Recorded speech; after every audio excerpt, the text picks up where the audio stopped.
pangabuhi sa uma, guys, no? Yan yung trabaho namin dito sa probinsya. So wala tayong pera, part time muna tayo dito. Yan yung owner ng ng lupa. Siya muna kasi tapos na ko eh. Merienda muna.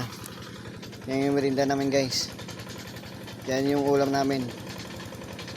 Pero merienda namin tubig at saka biscuit lang. Yan, guys, no? Yan. Ganyan yung magtrabaho dito sa uma. Siyempre hanggang doon, no, hanggang doon yung tatrabuhin ko. So okay lang kasi nandito yung owner. Yan napagabuhi sa uma.